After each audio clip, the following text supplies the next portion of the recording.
থেকে আপনাদের সঙ্গে আছি আমি খালেদ মহিউদ্দিন। জুলাই আন্দোলনের অন্যতম মুখ তিনি। বৈষম্য বিরোধী ছাত্র আন্দোলনের সমন্বয়ক হিসেবে মৃত্যু ঝুঁকি নিয়ে নিপীড়ন সয়ে হাসিনা সরকারের বিরুদ্ধে সোচ্চার ছিলেন ২৪-এ। তাদের অসীম সাহসিকতায় সেই সরকারের পতন হয়, দেশ থেকে বাধ্য হন শেখ হাসিনা।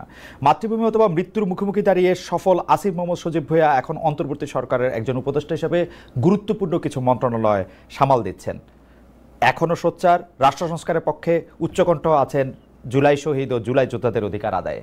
নানা বিষয়ে তিনি আলোচনায় থাকছেন, বিতর্ক থাকছে তাকে নিয়ে, তিনি তার জবাবও দিচ্ছেন। অনেক সময় নতুন করে আলোচনায় আসছেন, সবসময়, অনেক সময় না, নতুন করে আলোচনায় থাকছেন সবসময়।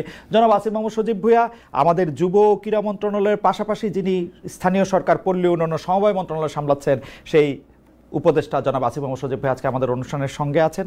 আর জনাব আসিফ মোহাম্মদ সজীব ভাই, আপনাকে আমাদের অনুষ্ঠানের পক্ষ থেকে, সবার পক্ষ থেকে স্বাগত জানাই। আপনি আমাদের সাথে যুক্ত হয়েছেন, সেজন্য আমাদের শুভেচ্ছা ও কৃতজ্ঞতা জানবেন।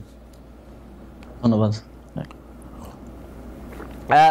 জনাব ভূঁইয়া, আমি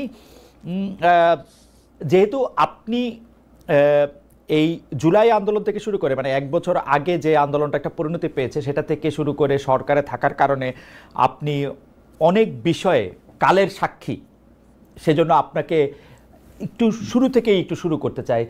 জনাব আসিফ মোহাম্মদ সজীব ভাই, আপনি কি করে উপদেষ্টা হলেন? মানে আমি প্রশ্নটা এরকম করে করি, আপনার নাম উপদেষ্টা হিসাবে কে প্রস্তাব করলো, বা কিভাবে আপনি উপদেষ্টা পরিষদে গেলেন?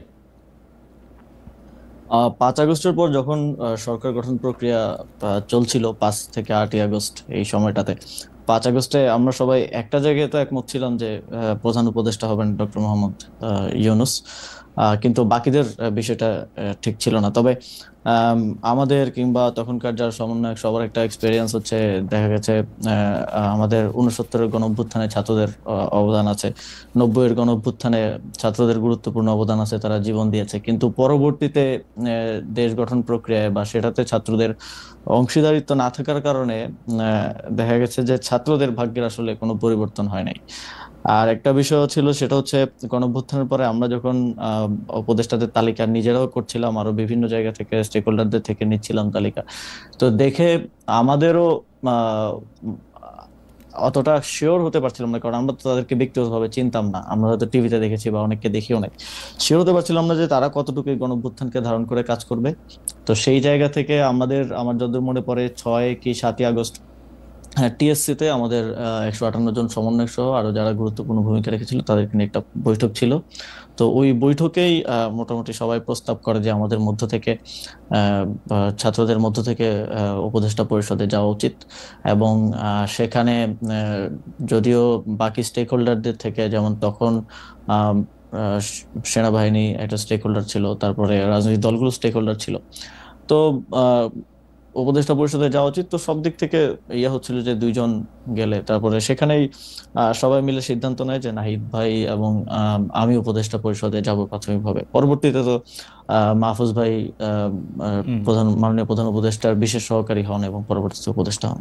সেটা কি ১৫৮ জন সমন্বয়ক যারা ছিলেন তারা নাম প্রস্তাব করে সেটা ঠিক করেছেন? মানে সেটা কি কোনো ভোটাভুটির মাধ্যমে? না, হ্যাঁ, সমন্বয়কদের মধ্যে যারা উপস্থিত ছিলেন সবার মোটামুটি ঐকমত্যের ভিত্তিতে আমরা যাই।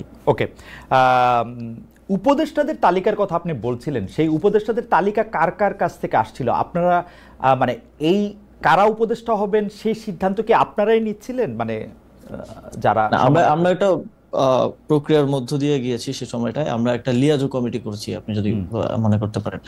সেটার লিড দিচ্ছিলেন আমাদের বর্তমান উপদেষ্টা মাহফুজ আলম এবং আরো ৪-৫ জন যারা বিভিন্ন সোসাইটির বিভিন্ন সেক্টরের সাথে বিভিন্নভাবে সম্পৃক্ত, ছাত্রদের মধ্য থেকেই। তো ওনারা মিলেই বিভিন্ন স্টেক হোল্ডারদের সাথে, যেমন বিএনপির সাথে আলোচনা হয়েছে উপদেষ্টা পরিষদ নিয়ে, আমাদের মাননীয় প্রধান উপদেষ্টা ডক্টর মোহাম্মদ ইউনূস স্যার একটা লিস্ট পাঠিয়েছিলেন আমাদের কাছে, সেখান থেকে ইনক্লুড হয়েছে, স্যার নিজে অনেক ইনক্লুড করেছেন। তো সবকিছু মিলিয়ে একটা উপদেষ্টা পরিষদ প্রাথমিকভাবে গঠিত হয়েছিল। পরবর্তীতে বিভিন্ন সময় সেটা আরো বর্ধিত হয়েছে। তার মানে হচ্ছে যে আপনারা বিএনপির একটা লিস্ট, জামাতের একটা লিস্ট, প্রফেসর ডক্টর মোহাম্মদ ইউনূসের একটা লিস্ট, সবগুলি নিয়েই মোটামুটিভাবে আমরা যেটা আপনাদের কাছ থেকে জানতে পেরেছি বিভিন্ন সময়, বা উপদেষ্টারাও বলেছেন, যে একটা সবগুলি নামের মধ্যে থেকে যে নামটা কমন বা যে নামটা নিয়ে বিতর্ক সবচেয়ে কম, এরকম নামগুলি আপনারা খুঁজছিলেন।